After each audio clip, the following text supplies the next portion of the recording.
Leo Vance killed the engine, and the mountain silence rushed in. Before him, the ranch materialized like a ghost. The wooden house sagged under the weight of time, its paint peeling away, the weeds knee-high. A cold despair settled in his gut.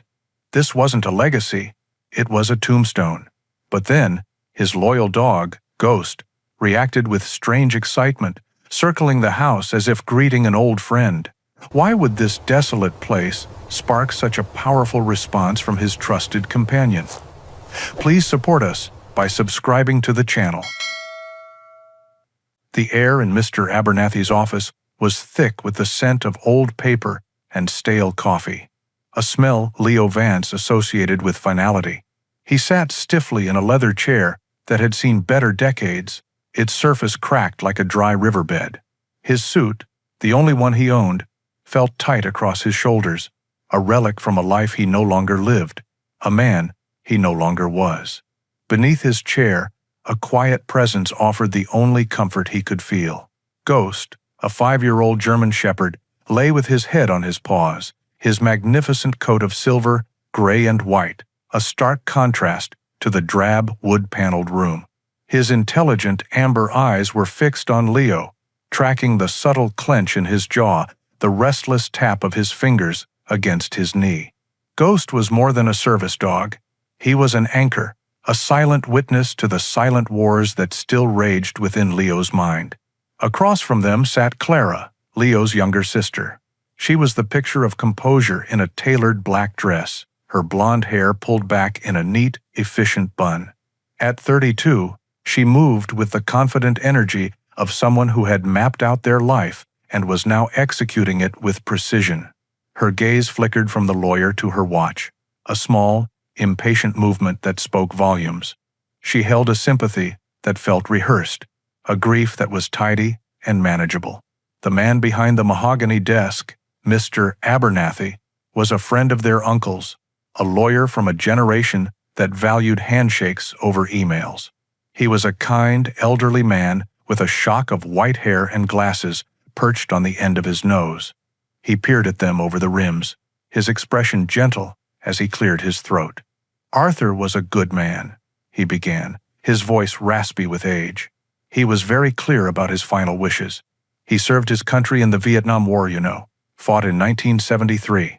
A man like that, he sees the world differently. Leo nodded, saying nothing. He knew Uncle Arthur was the only person who had ever truly understood the man Leo became after his own service. He was the one who had encouraged him to get Ghost, the one who never asked questions but always seemed to have the answers. Mr. Abernathy unfolded the document. "Let's begin.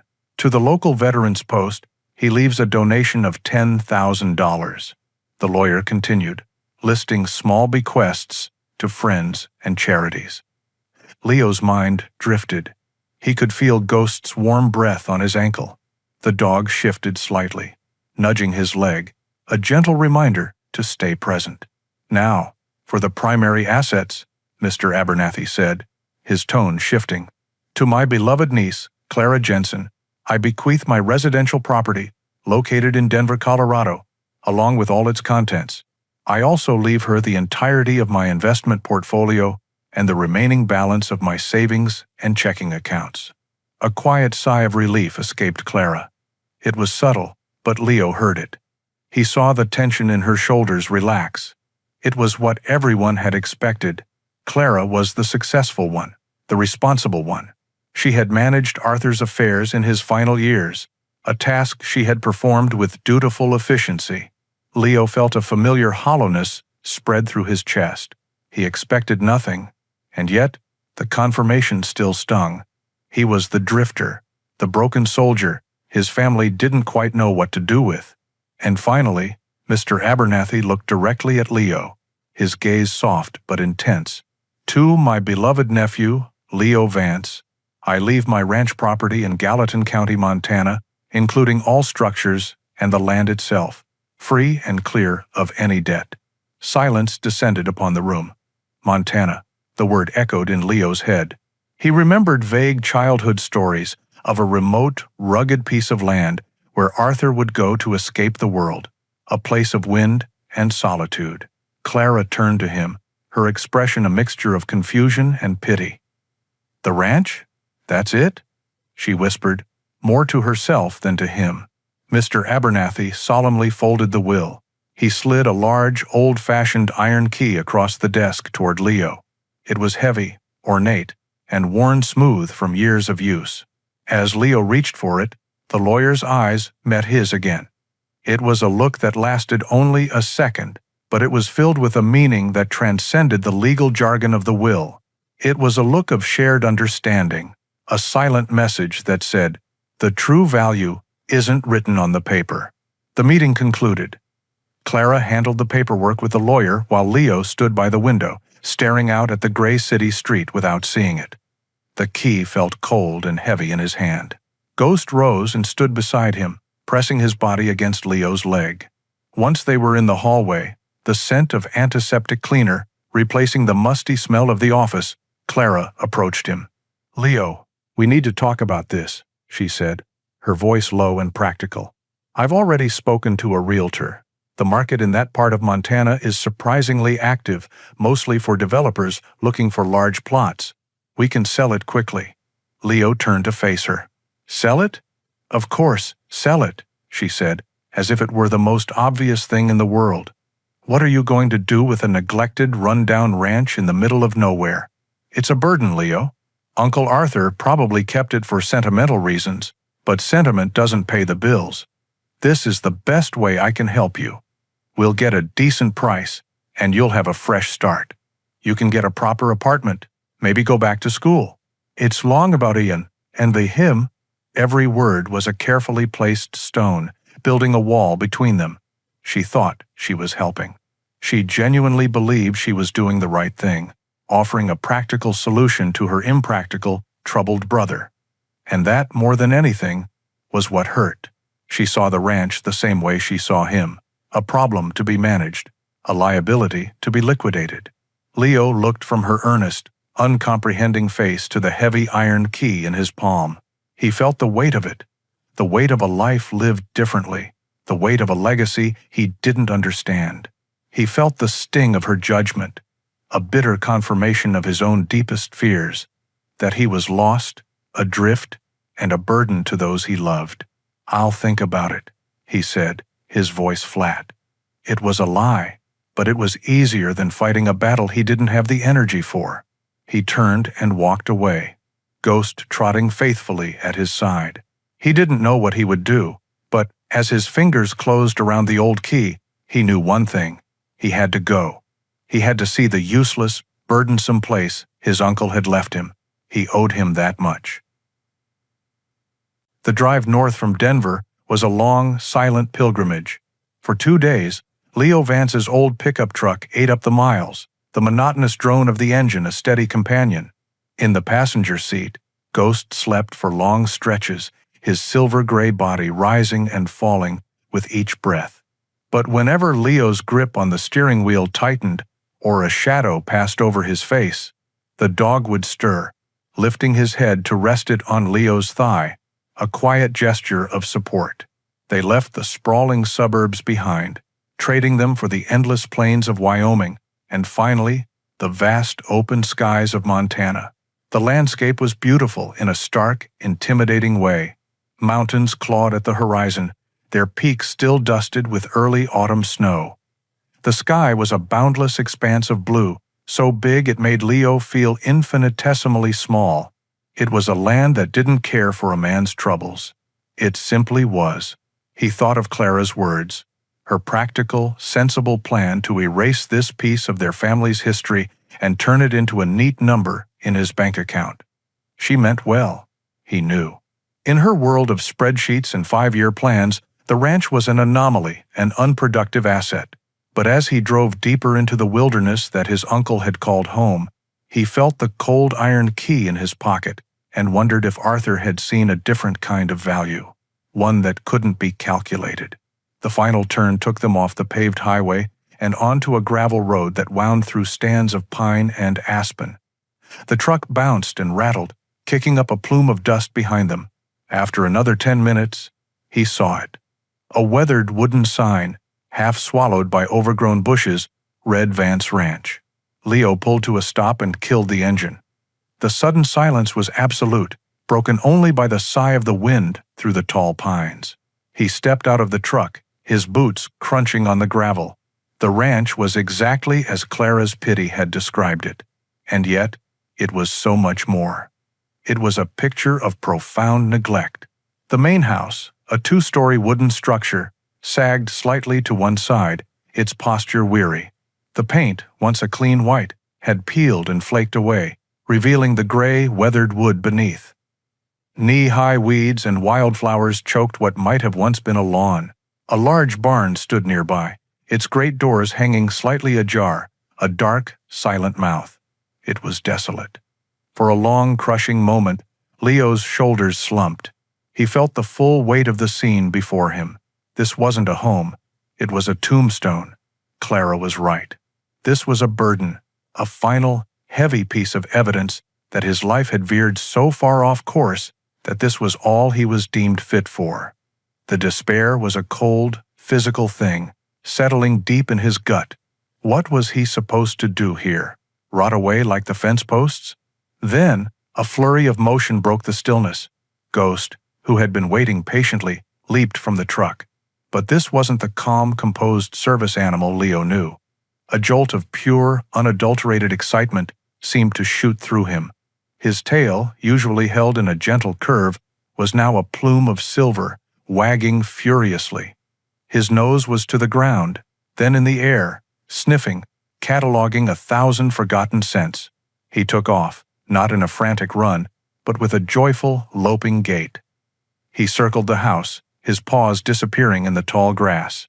He ran to the leaning porch, placing his front paws on the first step and looking back at Leo, a low, eager whine rumbling in his chest. He raced toward the barn, disappearing into its shadows for a moment before emerging again, his entire body radiating a strange, vibrant energy. Leo watched, stunned. He had never seen Ghost act this way. It wasn't just the freedom of being out of the truck. It was something else. It was a sense of recognition, of coming home. The dog was acting as if he remembered this place, as if he belonged here. The sight of Ghost's inexplicable joy was a small, steady flame against the cold wind of Leo's despair. He looked again at the sagging house, at the peeling paint, and the wild grass.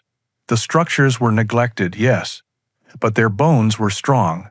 The foundation wasn't cracked. The roof, though it needed work, was still intact. His uncle had let the surface go in his final years, his health failing. But he had built this place to last. A new feeling began to surface, pushing back against the hopelessness. It wasn't hope. Not yet. It was resolve, a quiet, stubborn determination. He didn't understand this place. He didn't understand his uncle's decision. He certainly didn't understand his dog's reaction. But he wouldn't let Clara be right. He wouldn't let this legacy, whatever it was, be sold off to the highest bidder before he even had a chance to uncover its secrets. He would stay. He didn't know for how long. Maybe just long enough to clean the place up, to give it a dignified end. Or maybe, just maybe, long enough to find out why his loyal companion was acting like he had just found the one place in the world he was always meant to be. Leo reached into the truck bed and pulled out his duffel bag. He slung it over his shoulder, the weight a familiar comfort. He walked toward the porch, his boots forging a new path through the untamed grass. Ghost bounded to his side, nudging his hand with his nose, his amber eyes bright with a certainty that Leo was only just beginning to feel. The days that followed settled into a rhythm of hard, physical labor. Leo Vance had decided to tackle the barn first. It was the largest structure, and in his mind, the most daunting. If he could conquer it, the rest of the ranch would feel manageable. The house could wait. He slept in his truck, using a sleeping bag he'd kept from his army days, waking with the sun and working until his muscles burned and the evening chill drove him back to the cab. The inside of the barn was a cavern of shadows and forgotten things. Dust motes danced like fairies in the shafts of light that pierced through the gaps in the roof. The air was heavy with the smell of old hay, dry rot, and the faint, metallic scent of rusted machinery. Leo started in one corner, methodically clearing out decades of accumulated junk, broken tools, stacks of old tires, rotting feed sacks that crumbled to dust in his hands. Ghost was a constant, quiet shadow. He seemed to understand that this was a mission. During the first few days, he explored every corner of the barn, his nose twitching, cataloging the history of the place, in a language of scent that Leo could only guess at. He would occasionally bring Leo a dropped wrench or chase a mouse with a half-hearted pounce, but mostly he kept a watchful, steady presence. It was on the fourth day that his behavior changed. Leo was wrestling with a heavy, canvas tarp that covered a piece of old farm equipment. It was stiff with age and grime, and as he heaved it aside, a cloud of dust billowed into the air. He coughed, wiping his forehead with the back of a dirty glove. When the dust settled, he noticed Ghost was no longer at his side. The German Shepherd stood in the far back corner of the barn, a spot Leo hadn't reached yet. He was perfectly still, his body rigid with an intense focus. His head was lowered, his ears pricked forward, and his nose was just inches from the wooden floorboards. "Ghost? What is it, boy?" Leo called, his voice echoing in the vast space. The dog didn't respond. He didn't even twitch an ear. He took a slow step forward, sniffing deeply along the seams of the planks. Then he lifted his right paw and gently, deliberately, tapped the wood twice. It wasn't a scratch. It wasn't the frantic digging of a dog trying to get at a burrowing animal. It was a clear, concise signal. Leo frowned. "Probably a rat's nest under there," he muttered to himself, turning back to his work. But a few minutes later, he glanced over again. Ghost hadn't moved. He was still fixed on that same spot, his posture unwavering. He repeated the action, a soft but insistent tap of his paw on the floor. A flicker of unease went through Leo. He knew this dog better than he knew most people. He had been paired with Ghost during his final tour, a magnificent animal trained for detection and tracking. He had seen Ghost locate hidden weapons caches with this same quiet intensity. He had watched him find a wounded soldier in the dark with nothing but a scent to go on. Ghost didn't get excited over nothing, and this behavior was not about prey. Leo put down the pry bar he was holding and walked slowly toward the back corner. As he got closer, Ghost looked up at him, his amber eyes holding a look of profound seriousness. He then looked back down at the floorboards and let out a low, soft whine from deep in his chest. Okay, I'm listening," Leo said softly, crouching down beside his companion. He ran his hand over the dusty planks. They looked the same as any other part of the floor. He pressed down on them, but they were solid. He saw no visible cracks, no signs of a hidden door or loose board. He put his nose close to the wood, inhaling. He smelled nothing but old wood, dust, and damp earth. He looked at Ghost. "There's nothing here, bud." Ghost nudged Leo's hand with his wet nose, pushing it insistently toward a specific seam between two wide planks. And then it clicked. Leo's mind went back to his training, to the long hours spent learning to read the subtle cues of his canine partner. This wasn't a game. This was a professional alert. Ghost wasn't reacting to something he could see or hear. He was reacting to a scent. It was a scent so faint, so old, that Leo's dull human senses couldn't detect it. It wasn't the scent of a living creature. Ghost's body language for that was different, more alert, more predatory. This was the calm, focused indication he used for inanimate objects. Leo's mind raced through the possibilities. What could be under there? What could leave a trace of a smell after so many years, a smell only a dog like Ghost could find? He thought of old oil, the kind used to maintain precision equipment. He thought of the faint, sharp smell of ozone that old electronics sometimes give off. Things that had no business being buried under the floor of a barn in the middle of Montana. A shiver that had nothing to do with the cold ran down his spine. He stood up and looked around the vast, silent barn. This wasn't just a place of decay and neglect. It held secrets. His uncle, the quiet veteran who sought solitude, had secrets. Leo placed a hand on Ghost's head, scratching behind his ears. The dog leaned into his touch, his job done, his trust placed fully in the man beside him. "All right, partner," Leo said, his voice a low whisper. "Let's see what you found." He walked back to his pile of tools and picked up the pry bar, its weight now feeling less like a tool for cleaning and more like a key. The weight of the pry bar felt purposeful in Leo Vance's hand. He knelt in the back corner of the barn, the place his partner had indicated, and ran his fingers over the dusty floorboards one last time. Ghost sat a few feet away, a silent, silver-gray statue of unwavering confidence. His amber eyes watched Leo, not with the playful anticipation of a pet, but with the steady gaze of a professional who has completed his task and is now waiting for his handler to do his part.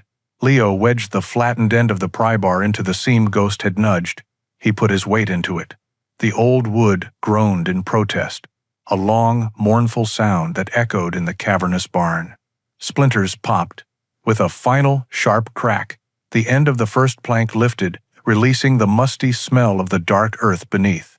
He worked methodically, his movements economical and precise. One board, then another. Beneath them was not the packed dirt he expected, but a subfloor of newer, cleaner planks. And set squarely in the middle of this subfloor was a recessed metal ring flush with the surface, a type of handle designed to be hidden. Leo's heart hammered against his ribs. This was no farmer's root cellar. This was deliberately concealed. His military training, dormant for years, now surfaced, sharp and clear. His senses went on high alert. Before touching the handle, he paused. He listened. The only sound was the wind whispering through the gaps in the barn walls and the soft panting of his dog. He scanned the surrounding area, his eyes tracing the beams and shadows, looking for anything out of place, any sign of a trap. The soldier in him was assessing a potential threat, even here, in a place of memory and decay. Satisfied the area was clear, he hooked his fingers through the cold iron ring and pulled. The hatch was heavy, but it lifted smoothly on well-oiled hinges, a stark contrast to the rotten wood he had just pried away. It opened to reveal a steep, narrow staircase leading down into perfect darkness. A current of cool, dry air rose to meet him. It was a clean smell, free of the dampness and mildew that permeated the rest of the ranch. "Stay," Leo commanded softly. Ghost immediately sat, his gaze fixed on the dark opening, ready for the next command. Leo retrieved a heavy-duty flashlight from his tool pile. He clicked it on, its powerful beam cutting a clean white cone into the blackness below. The light revealed sturdy wooden steps and walls lined with smooth, well-fitted planks. He swept the beam around the base of the stairs. No movement, no surprises. "With me," he said. Ghost rose and followed him to the edge. Leo descended first, testing each step before putting his full weight on it. The stairs were solid, built with a craftsman's care. He moved slowly, deliberately, the beam of his flashlight preceding him, Ghost's paws making soft, padding sounds on the steps behind him. When he reached the bottom, he stepped into a room that took his breath away. It was another world. The space was a large, windowless rectangle, but it felt anything but claustrophobic. The air was still and cool, circulated by a small, nearly silent ventilation fan high on one wall. The construction was meticulous. This place was not just reinforced, it was built to withstand time, weather, and perhaps more. His flashlight beam moved across the room, revealing its contents. Against the far wall sat a communications station that looked like something out of a Cold War spy movie. A large, shortwave radio receiver, its dials and gauges gleaming, was flanked by a transmitter. A heavy black microphone sat in its cradle next to a brass Morse code key. Wires were bundled neatly, running to a power source he couldn't see. To the right, shelves were packed with organized supplies. There were not just simple first aid kits, but field surgical supplies, boxes of sealed bandages, IV bags, and neatly labeled bottles of antiseptics and painkillers. It was a field hospital in miniature. On the wall to his left, several large military topographical maps of Montana and its neighboring states were tacked to a corkboard. They were marked with pins, lines, and coded notations that made the back of Leo's neck prickle. This was an operational map, but it was the object in the center of the room that held his attention. A simple, sturdy wooden table stood there, with a single wooden chair tucked neatly beneath it. And on the surface of the table, illuminated by the beam of his flashlight, was a neat stack of leather-bound volumes, journals. Leo approached the table slowly, his boots making no sound on the clean concrete floor. He ran his fingers over the worn leather cover of the top journal. Ghost came to his side and nudged his hand, as if to confirm, "This is it. This is what I found." It all came together in a dizzying rush. The strange will, the lawyer's knowing look, the hidden key in his pocket, the neglected exterior of the ranch hiding this pristine, purposeful sanctuary. His uncle hadn't been a simple recluse, hiding from the world. He had been a soldier, still on duty. Leo Vance looked around at the maps, the radio, the medical supplies. He realized with a certainty that settled deep in his bones that he was not standing in an ordinary cellar. He was standing in a secret command center. The air in the hidden room was still, holding the silence of decades. Leo Vance sat in the simple wooden chair, the beam of his flashlight creating a pool of light on the table, illuminating the stack of leather journals. Ghost lay at his feet, his head resting on Leo's boot, a warm, reassuring weight in the profound quiet. For a long time, Leo just sat there, trying to absorb the reality of the command center his uncle had built. Finally, he reached out and took the top journal. The leather was worn smooth, the corners softened with age. He opened it to the first page. The handwriting was a strong, deliberate script, the kind of clean, no-nonsense print that a military man would use. The first entry was dated 1995. He began to read. At first, the entries were simple, almost mundane.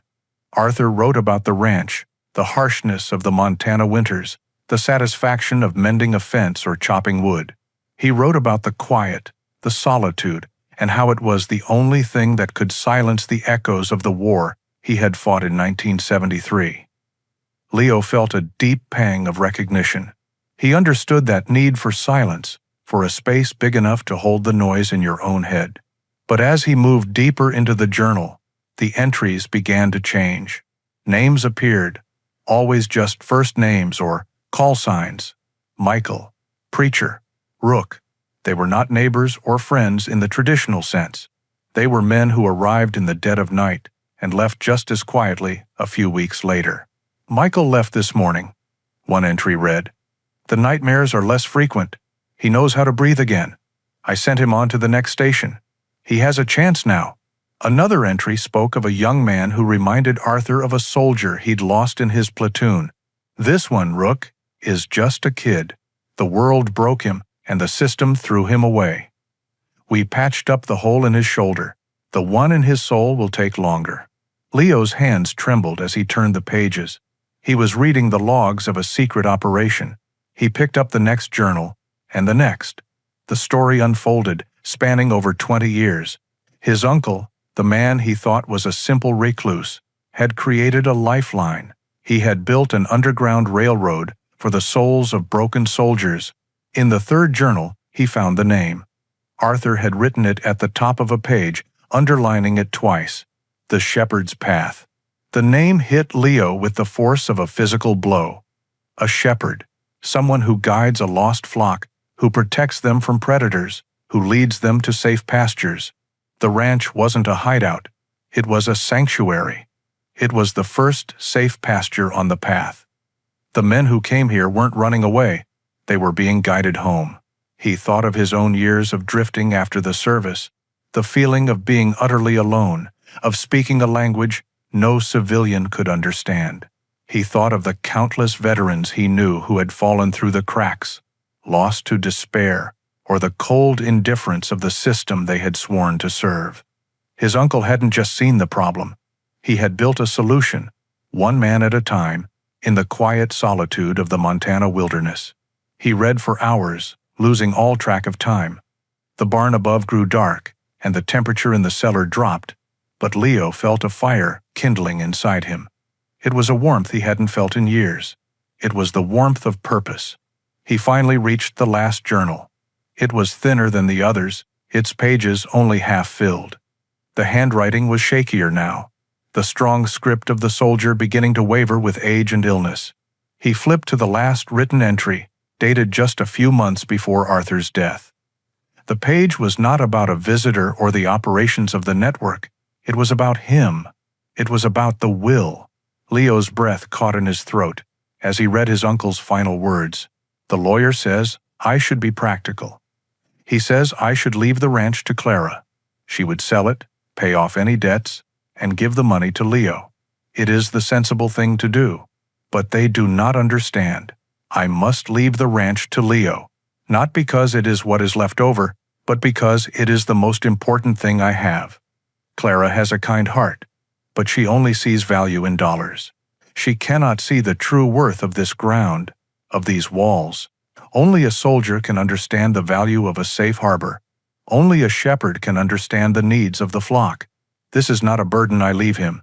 It is a trust, and I trust him to find his way. The words blurred. A single hot tear fell from Leo's eye and splashed onto the page, smearing the ink of his uncle's last testament. The hollowness that had been his constant companion for years was suddenly filled with an overwhelming wave of grief, gratitude, and a profound, aching love. He had not been abandoned. He had not been forgotten or deemed worthless. He had been chosen. This ranch, this crumbling, neglected piece of land, was not a symbol of his failure. It was the ultimate vote of confidence. It was a gift of trust from the one man who had always seen the soldier beneath the scars. Leo closed the journal and held it to his chest. Down here, in the heart of his uncle's secret world, he finally understood. He was home. The week after the discovery in the cellar was one of quiet transformation. A fire had been lit in Leo Vance, not a raging inferno, but a low, steady flame that burned away the fog of apathy. He no longer saw the ranch as a monument to neglect, but as a post he had been assigned to defend. He and Ghost worked from sunup to sundown.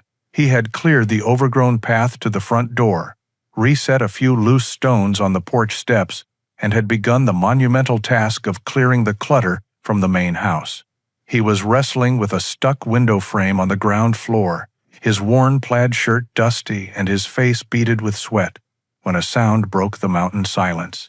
It was the low, aggressive hum of an expensive car engine, a sound as out of place here as a stock ticker. Ghost, who had been dozing in a patch of sun on the porch, was on his feet in an instant. A low growl rumbled in his chest, not of fear, but of warning. His silver-gray fur bristled slightly along his spine. He positioned himself between Leo and the approaching gravel driveway, a living, breathing line in the sand. A black sedan, polished to a mirror shine, crunched to a stop where Leo's dusty pickup was parked. The driver's side door opened, and Clara emerged, her city heels sinking slightly into the soft dirt. She looked around, her expression a carefully constructed mask of concern that did little to hide her disapproval. From the passenger side stepped a man Leo had never seen before. He was in his late 40s, dressed in a sharp, tailored suit and shoes far too clean for the country. He had a smooth, confident smile that didn't quite reach his eyes. He was the kind of man who assessed the value of land by the number of luxury cabins he could build on it. "Leo," Clara called out, her voice carrying a note of strained patience. "I was hoping I'd find you here. This is Mr. Hayes." He was kind enough to drive up with me. Mr. Hayes extended a hand, his grip firm and brief. "A pleasure, Mr. Vance. Your sister has told me a great deal about this property. It has potential." Leo wiped his hand on his jeans before shaking it. He said nothing, simply nodding as he looked from the developer back to his sister. Ghost remained at his side, the low growl having subsided to a watchful, unnerving silence. "Can we talk?" Clara asked, gesturing toward the porch. "It's important." Leo leaned his crowbar against the wall and moved to the porch steps, sitting down. Clara and Mr. Hayes remained standing, a subtle but clear power dynamic. Clara took a deep breath. "Leo, I know you said you'd think about it, but we don't have time to waste. That's why I brought Mr. Hayes. He's made a very generous offer." Mr. Hayes stepped forward, his professional smile clicking into place. He opened a sleek leather portfolio. "Mr. Vance, my company specializes in developing rustic luxury resorts. We see this valley as the next premier destination. We're prepared to offer you $300,000 for the entire property as island. We handle all the closing costs, all the paperwork. It's a clean, simple transaction." He laid a glossy brochure on the porch railing. It showed architectural renderings of modern log cabins, a spa, and a fine dining restaurant, all set against a mountain backdrop that looked suspiciously like the one surrounding them. "Our plan involves leveling the existing structures to make way for the main lodge," Mr. Hayes continued, his tone smooth and detached. "The barn, the house, they're unfortunately not salvageable, but the land itself, that's where the real value island. Leveling the existing structures." The words hit Leo like a physical impact.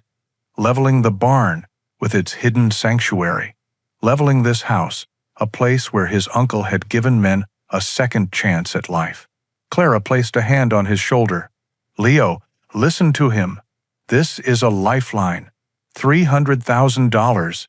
Think of what you could do with that. You could get a nice place in the city, go back to school, get the help you need. You wouldn't have to worry anymore. This is me, helping you.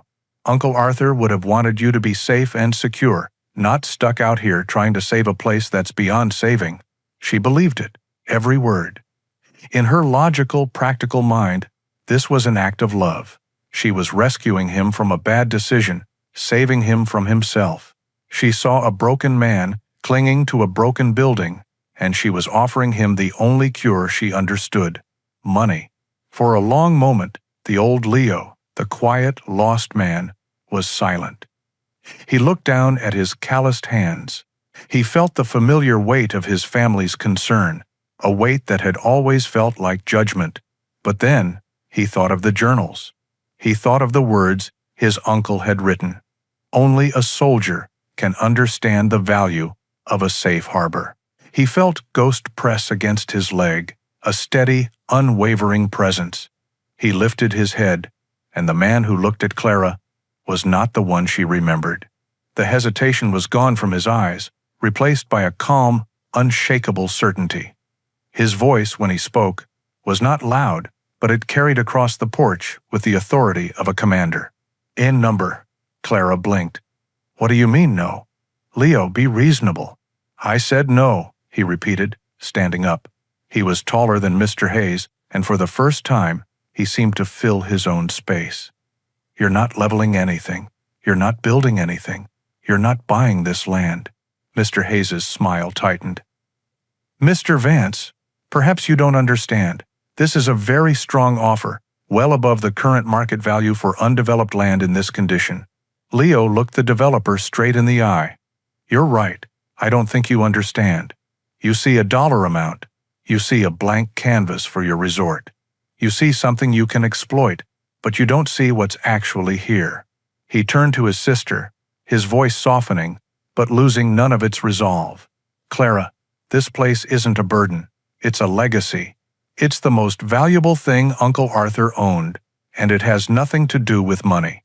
I'm not selling, not for $300,000, not for $3 million. It's not for sale."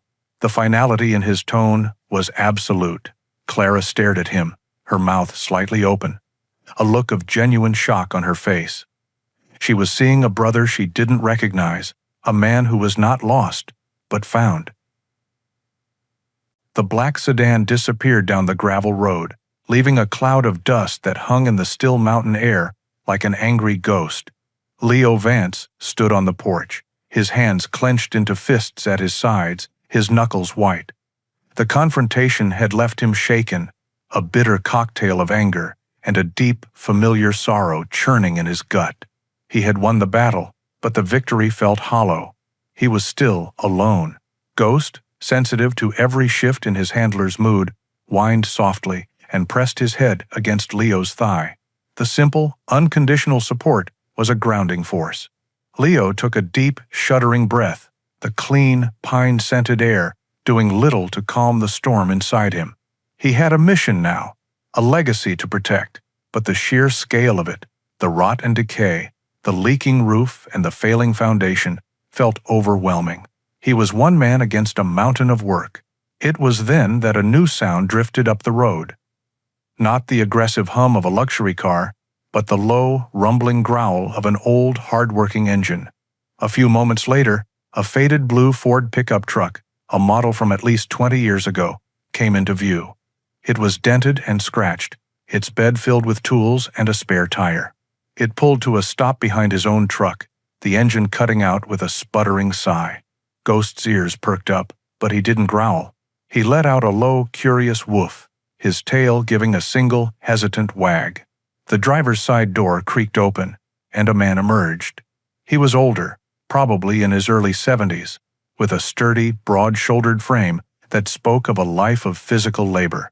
He wore a worn baseball cap, a flannel shirt, and faded denim jeans held up by suspenders.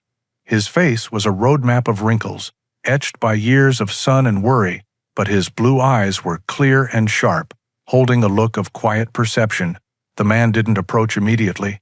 He stood by his truck, his gaze taking in the black sedan's fading dust cloud, then Leo on the porch, and finally, the German shepherd at his side.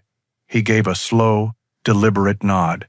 "Saw the city folk leave in a hurry," the man said, his voice a low, gravelly baritone.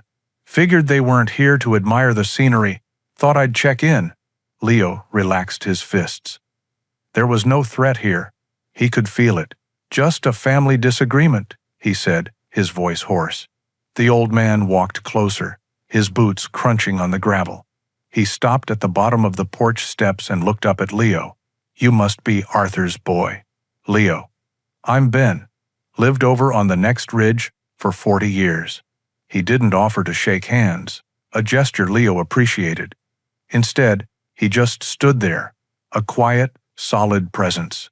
Ghost, in an uncharacteristic move, walked down the steps and sniffed Ben's outstretched hand, then gave it a brief, friendly lick before returning to Leo's side. Ben's weathered face broke into a small, genuine smile. "Smart dog. Arthur always did have a way with them." He looked back at Leo, his expression turning serious. "I saw the developer's logo on that car. I know what they want with this valley. I'm guessing you told them no." "I did," Leo confirmed. "Good man," Ben said with another nod. He was silent for a moment, his gaze sweeping over the neglected ranch. "Arthur. He was a good friend. We served in different wars, him in 1973, me a bit earlier, but we spoke the same language. He told me about you.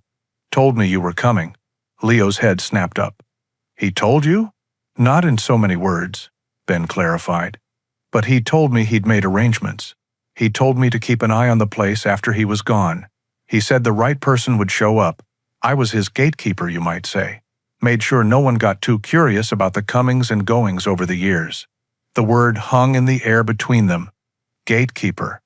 It was a confirmation, a validation of everything Leo had read in the journals.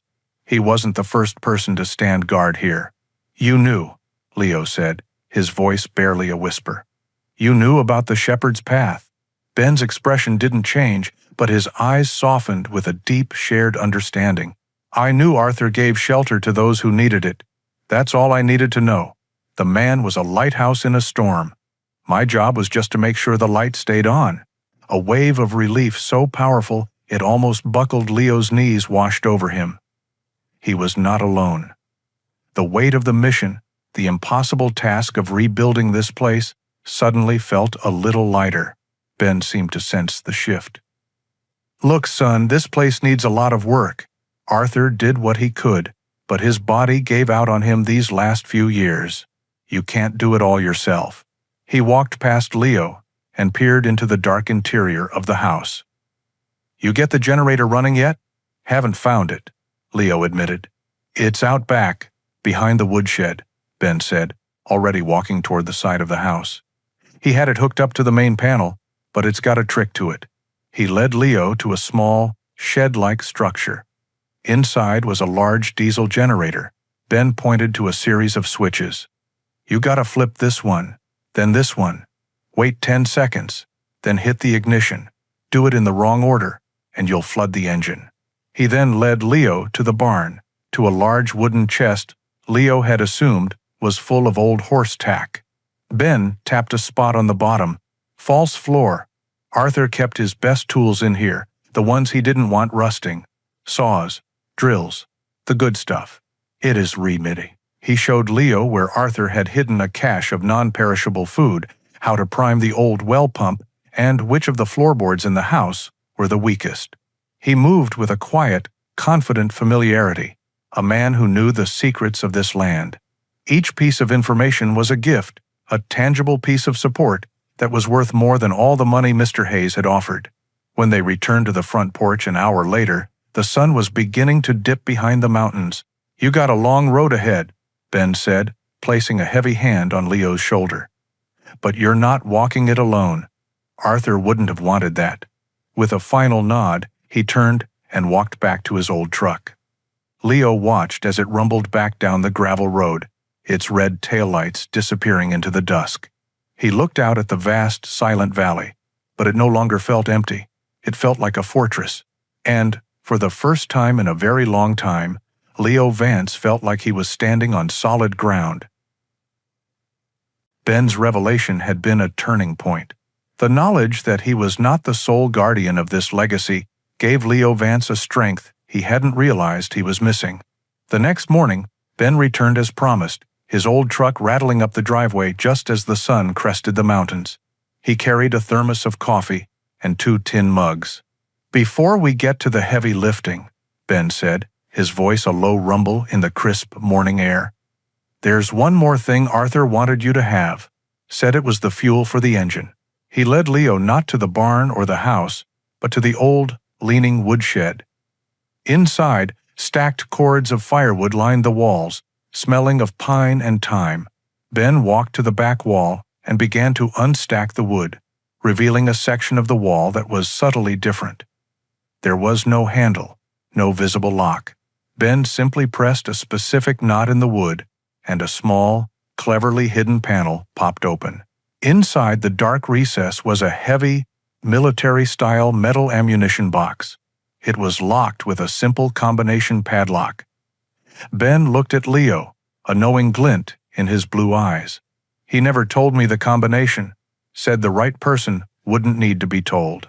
Leo's mind immediately went to the journals, to the history that had unfolded before him in the hidden cellar. He thought of the war his uncle had fought, the one that had defined his life and shaped his mission. Without hesitation, he knelt and dialed the 4 numbers into the lock. 1973. The lock clicked open. Leo lifted the heavy lid. The box was not filled with ammunition. It was packed with neat, banded stacks of cash. It wasn't a fortune, but it was substantial. Tucked on top was a small, leather-bound ledger. Leo opened it. Inside, in his uncle's precise script, were records of every dollar, donations from veterans who had been helped and were now paying it forward, contributions from a few trusted allies like Ben. It was meticulously documented. This wasn't a secret stash of money. It was the operational fund for the Shepherd's Path. Seeing the careful accounting, the years of quiet, diligent work solidified Leo's resolve into something unbreakable. This was not a lucky find. It was the passing of a torch. Now we can get to work, Ben said, clapping a hand on Leo's back. The days that followed were a blur of focused, purposeful labor. With the funds to buy lumber, wiring, and plumbing supplies from the town's hardware store, the restoration began in earnest. The work was grueling, but it was a good kind of pain. It was the ache of building, not the ache of breaking. Leo's military skills, long dormant, proved invaluable. He had been a communications specialist, and the radio in the cellar was a puzzle he was uniquely qualified to solve. He spent his evenings down there, ghost a quiet presence at his feet, tracing wires, cleaning contacts, and studying the complex diagrams Arthur had left behind. He treated the old equipment with a surgeon's care, understanding that this wasn't just a machine, it was the heart of the network.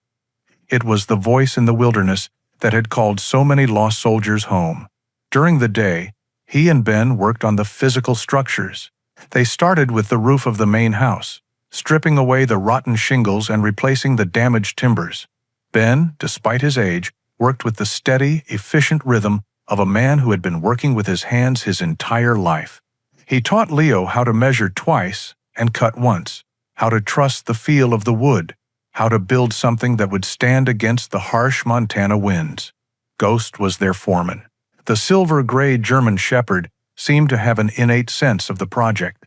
He would often lie near a section of the porch that was particularly rotten, or sit patiently by a wall where the wiring was frayed, long before the men had identified the problem. Ben would just chuckle and shake his head. "That dog's got an old soul, knows this place better than we do." They worked as a team, two veterans from different generations, united by a shared purpose. They spoke little, their communication flowing through shared tasks and mutual respect. In the evenings, they would sit on the newly repaired porch, drinking coffee from Ben's thermos, as the stars began to appear in the vast, dark sky. Ben would tell stories of Arthur, of the quiet, stubborn man who had turned his own pain into a source of healing for others. Leo listened, and for the first time, he began to truly understand his uncle, not as a distant figure from his childhood, but as a brother in arms. One evening, after a long day of rewiring the main floor, Leo went down to the cellar. He had finally reconnected the last wire on the shortwave radio. He took a deep breath, flipped a series of switches, and the old machine hummed to life. A soft amber glow emanated from the dials. He picked up the microphone. He didn't know who, if anyone, was listening. He didn't know if the network still existed beyond this quiet valley, but he had to try. He keyed the microphone, his voice steady. He spoke the call sign he had found in the first journal, a simple, hopeful phrase. "This is Shepherd's Gate," he said into the silence. "The light is on. Shepherd's Gate is open." He released the key and waited, the only sound the soft hum of the radio and the steady thump of his own heart. The silence that followed Leo Vance's transmission stretched for an eternity. He sat in the cool, subterranean air of the command center, his hand still resting on the microphone key. The only sound was the low hum of the radio and the steady, rhythmic thump of Ghost's tail against the concrete floor. The dog seemed to sense the monumental importance of the moment, his amber eyes fixed on Leo, his entire being a study in hopeful patience. 1 minute bled into 5, then 10. Doubt, a cold and familiar companion, began to creep into the edges of Leo's newfound resolve. Had he been too late? Had the network his uncle so carefully built finally crumbled to dust after his passing? Was he just a lone voice calling out into an empty wilderness? He was about to shut down the radio for the night when a faint crackle broke the silence. It was almost imperceptible, a whisper of static. Leo leaned closer, his heart leaping into his throat. He adjusted the receiver dial with a surgeon's precision. And then, a voice came through, faint and distorted by distance, but unmistakably human. "Repeat your transmission. Is that you, Shepherd's Gate? Over." Leo's hand, slick with sweat, gripped the microphone. He pressed the key, his own voice thick with an emotion he couldn't name. "This is Shepherd's Gate. The light is on. I repeat, the light is on. Over." The reply came back stronger this time, clearer. "Understood, Shepherd's Gate. We read you. It's been a long time. Welcome back. This is Riverbend Station. Standing by. Over." 1. Riverbend Station. The name was in the journals. A safe house in Idaho, run by a former Navy corpsman. They were still there. They had been waiting. A wave of profound, bone-deep relief washed over Leo. He leaned back in the chair, a ragged, incredulous laugh escaping his lips. Ghost, sensing the shift from tension to triumph, rose to his feet and nudged Leo's arm, his tail now wagging in earnest. He wasn't alone. The shepherd's path was not a memory. It was alive. That first contact was like a key turning in a long rusted lock. In the days that followed, more voices crackled to life over the old radio, a station in Oregon run by a husband and wife, both Air Force veterans. A quiet farm in Wyoming. One by one, the scattered embers of Arthur's network were fanned back into a flame. They were cautious at first, using old codes and call signs, but as they confirmed Leo's identity as Arthur's chosen successor, the conversations became warmer, filled with relief and a renewed sense of hope. The news spread through the quiet channels of the veteran community. The legend of Arthur's ranch, a place of sanctuary, had not died with him. It was being rebuilt. And then, people started to show up. The first was a man named Martinez, a former Marine who had known Arthur. He drove up one morning in a truck, loaded with carpentry tools, and declared he was there to help rebuild the porch. A few days later, 2 younger veterans, recently discharged, arrived. They had heard the whispers and wanted to be a part of something that mattered. They were skilled electricians, and they set to work overhauling the house's ancient wiring. The ranch was no longer a place of solitude. It became a hive of activity, of shared purpose.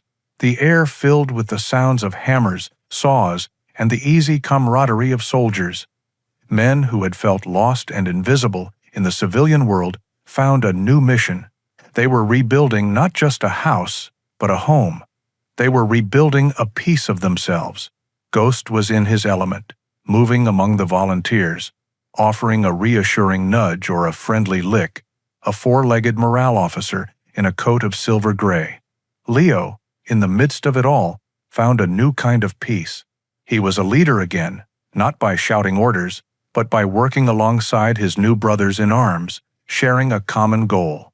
One afternoon, as a small team worked to install new windows, a sleek, unfamiliar car pulled up the driveway. It wasn't Clara's. A man in a business suit got out. He was a lawyer, and he handed Leo an official-looking envelope. His heart sank. It was from Clara. She was making good on her threat. That night, Leo sat with Ben on the nearly completed porch, the legal papers spread between them. It was a formal petition to have the property declared derelict and sold at public auction, with Clara, as next of kin, claiming the proceeds. "She's playing hardball," Ben said, his voice grim. "I don't have the money to fight her in court," Leo said, the weight of the world settling back on his shoulders. Just then, Martinez and the 2 electricians walked over. They had overheard the conversation. "Let me see that," Martinez said, taking the papers. He was a quiet, serious man who had served as a paralegal in the Marines. He read the document carefully. "This is an intimidation tactic. It'll take months to get a hearing. In the meantime, we need to make this place official." The younger electrician, whose name was Sam, spoke up. "We should form a nonprofit, a 501c3. It would protect the property and make it eligible for grants. My sister's a lawyer. She helps veterans with this kind of thing for free." The idea took hold immediately. In the following weeks, what had been an informal gathering of volunteers transformed into an organized force. With the help of Sam's sister, they filed the paperwork to create the Shepherd's Path Foundation. The story of their mission, a sanctuary for veterans built by veterans, was picked up by a local newspaper.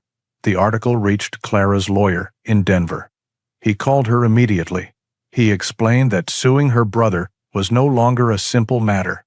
She would be suing a registered nonprofit organization dedicated to helping veterans, an organization that was rapidly gaining public support and community backing. It would be a long, expensive, and very ugly fight, one she was unlikely to win. Clara, above all else, was a pragmatist. She understood numbers. She understood risk versus reward, and she understood a losing battle when she saw one. A week later, a second envelope arrived. It was a single page, a legal document formally withdrawing her petition. The war for the ranch was over. A year can be a lifetime. Leo Vance stood on the front porch of the restored ranch house, a mug of steaming coffee warming his hands, and knew this to be true. The man who had arrived here a year ago, A hollowed-out shell of a soldier haunted by ghosts was gone. In his place stood a man who had found his footing on solid ground. The ranch had been reborn alongside him. The sagging roof was now straight and strong, the gray, weathered wood covered in a fresh coat of clean white paint. The porch, once a treacherous collection of rotten planks, was now a welcoming space, its floorboards solid under his worn boots. Where weeds had choked the life from the earth, a small, tidy garden now grew, its rows of vegetables a testament to patience and hard work. The air no longer smelled of decay and neglect, but of fresh pine, rich soil, and the faint, comforting scent of wood smoke from the chimney. The ranch wasn't just repaired, it was alive. At his side, Ghost sat with a quiet, regal stillness, his silver gray and white coat thick and healthy. The anxious energy he had carried for Leo for so long had been replaced by a deep, settled calm. He was no longer just a service dog, an anchor in a storm. He was the master of his domain, a watchful, welcoming spirit of the sanctuary they had built together. He lifted his head and nudged Leo's hand, a familiar gesture that now felt less like a question and more like a statement of shared peace. Leo scanned the valley, the morning sun casting long shadows from the towering pines. The silence was no longer a suffocating void. It was a peaceful, quiet, filled with the gentle hum of life. He had found what his uncle had found here, a space big enough to hold the past without being consumed by it. The sound of an engine, a sputtering, unhealthy cough, drifted up the long gravel driveway. It was a sound he had come to recognize. It was the sound of someone running on empty. Ghost's ears swiveled, and he rose to his feet, walking to the edge of the porch. There was no growl, no defensive posture. He simply stood and watched, his tail giving a slow, steady wag. An old, beat-up sedan, its paint faded, and a spiderweb of cracks in its windshield, came into view. It pulled to a stop where the pristine cars of developers and lawyers had once parked. The engine died with a final, shuddering gasp.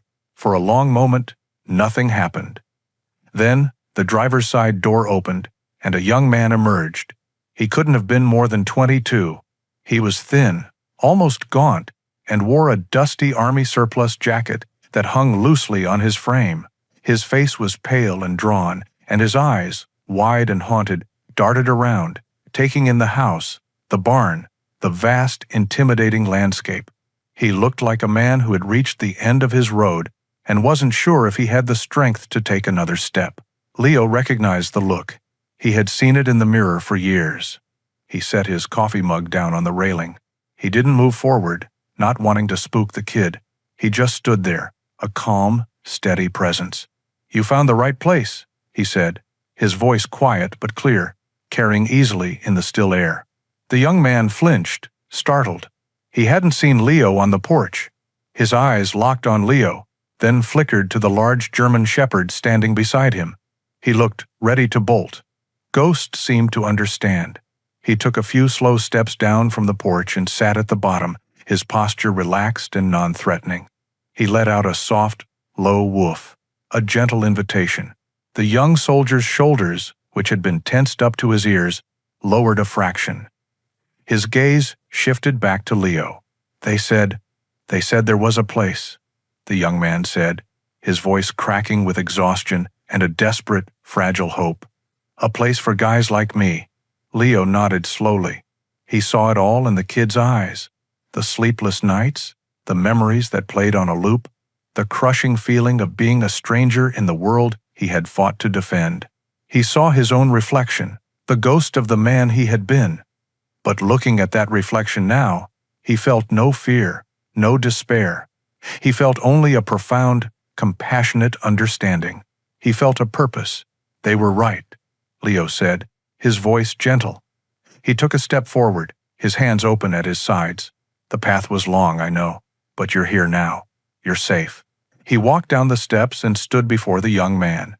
He didn't offer a handshake. He didn't ask for a name or a story.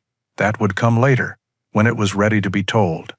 Instead, he simply looked the young soldier in the eye, one soldier to another. "Welcome to Shepherd's Gate," he said. We've been waiting for you." The young man's face crumpled. The dam of forced strength he had been holding back for so long finally broke. Tears welled in his haunted eyes and streamed down his face. He didn't sob, just stood there as the silent tears fell, a quiet surrender to the exhaustion. Leo didn't move to comfort him. He just stood there, a witness, giving him the space to finally let go. He had found his own peace, not by running from his past, but by building a place where others could find shelter from theirs. He had taken a bitter inheritance and forged it into a mission, and in the process of saving others, he had finally, truly, saved himself. The shepherd's path was open, and the new shepherd was home. Sometimes, the greatest inheritances are not found in bank accounts or legal documents, but in the quiet missions left behind for us to discover. A loving heart and a loyal companion are often the only tools we need to rebuild a life of purpose. If this story of loyalty and second chances touched your heart, please let us know by sharing it with someone you love. Your support helps us continue to bring these tales to light, and we invite you to explore another journey like the one just appearing on your screen.